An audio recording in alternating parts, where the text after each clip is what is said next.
ભાઈ કેટલીક આગે હશે એ બોટ આપણાથી?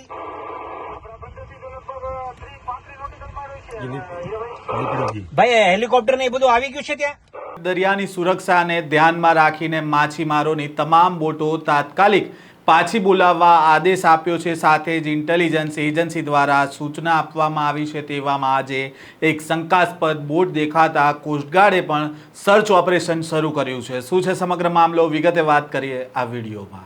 વૈષ્ણવજન તો તેને કહીએ જે પીડ પરાઈ જાનાને રે। નમસ્કાર, નવજીવન ન્યૂઝમાં આપનું સ્વાગત છે। હું છું જયંત દાફડા। ભારત પાકિસ્તાનના તણાવભર્યા વાતાવરણ બાદ હવે દરિયાની સુરક્ષાને ધ્યાનમાં રાખીને માછીમારોની તમામ બોટો તાત્કાલિક પાછી બોલાવવા આદેશ આપવામાં આવ્યો છે। ફિશરીઝ વિભાગને આ અંગેની સૂચના મળતા ફરીવાર ટોકન પ્રક્રિયા બંધ કરવામાં આવી છે અને ઇન્ટેલિજન્સ એજન્સી તરફથી ઇનપુટ મળતા તાત્કાલિક તમામ બોટો પરત બોલાવવામાં આવી છે। જાફરાબાદ, ચાંચ બંદર, ધારા બંદર, શિયાળ બેટ, નવા બંદર સહિત બંદરો પર તાત્કાલિક બોટો બોલાવવાનો કડક આદેશ આપવામાં આવ્યો છે। દરિયામાં જવા માટે જ્યાં સુધી નવી સૂચના ન મળે ત્યાં સુધી કોઈએ દરિયો ખેડવો નહીં તેવી સૂચના પણ આપવામાં આવી છે। રાજ્ય સરકારે પરિપત્ર બહાર પાડીને સૂચના આપી છે કે ખરાબ હવામાન તથા ઇન્ટેલિજન્સ એજન્સીના ઇનપુટ હોવાથી દરિયામાં માછીમારી કરવા ગયેલા તમામ બોટ્સને તાત્કાલિક અસરથી પરત બોલાવી લેવી તેમજ અન્ય સૂચના ન મળે ત્યાં સુધી માછીમારોએ દરિયો ખેડવા ન જવું। આ સિવાય માછીમારી બોટ્સને ટોકન ઇસ્યુ ન કરવા માટે પણ સૂચના આપવામાં આવી છે। આ અંગે માછીમારોએ તાત્કાલિક ધોરણે કાર્યવાહી કરવાની રહેશે અને આ સિવાય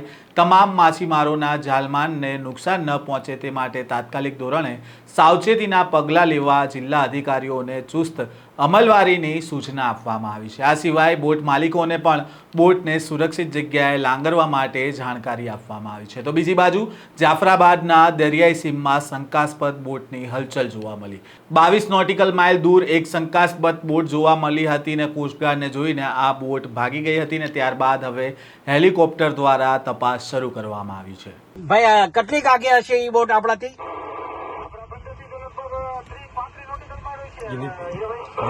ભાઈ હેલિકોપ્ટર ને એ બધું આવી ગયું છે ત્યાં?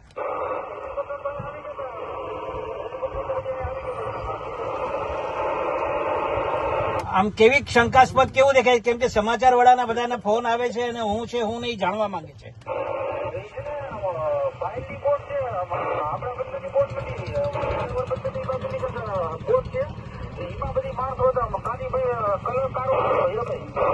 એટલે બોર્ડ પર નંબર લખેલા છે, નામ લખેલું છે, ફ્લેગ છે આપણો જેડના બીડના કઈ?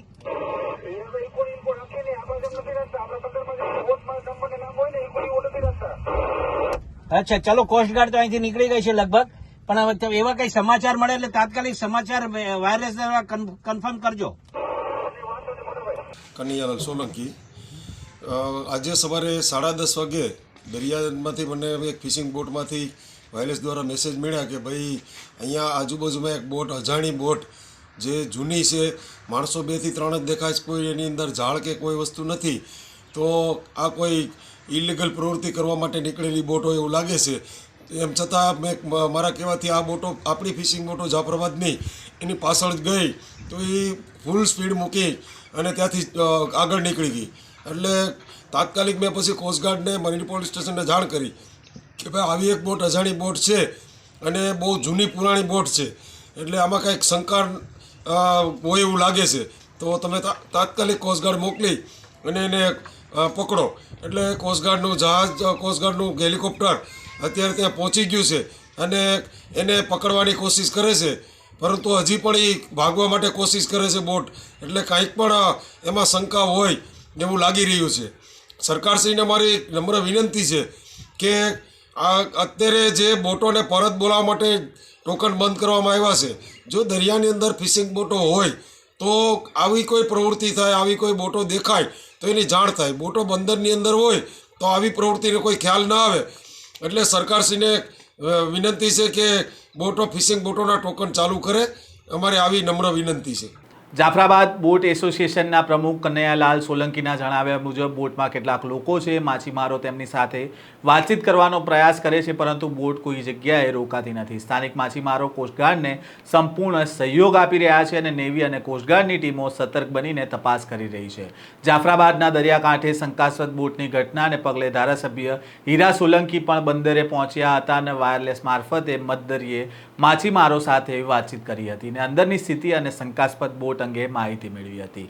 પીપાવાવ મરીન પોલીસની બોટ દ્વારા પણ પેટ્રોલિંગ હાલ શરૂ કરવામાં આવ્યું છે અને તમામ લેન્ડિંગ પોઈન્ટ્સ પર પોલીસ નજર રાખી રહી છે. કોસ્ટગાર્ડ દ્વારા પણ બોટ્સને પકડવાના પ્રયાસ કરવામાં આવી રહ્યા છે. જો કે શંકાસ્પદ બોટ અંગે હજી સુધી કોઈ સત્તાવાર માહિતી મળી નથી. હાલ આ બોટ અજાણ અને શંકાસ્પદ હોવાના કારણે દરિયામાં તપાસ એજન્સીઓ તપાસ કરી રહી છે. આ પ્રકારના સમાચાર સાથે ફરી મળીશું. ત્યાં સુધી નવજીવન ન્યૂઝ સાથે જોડાયેલા રહેજો. વૈષ્ણવજન તો તેને કહીએ જે પીડ પરાઈ.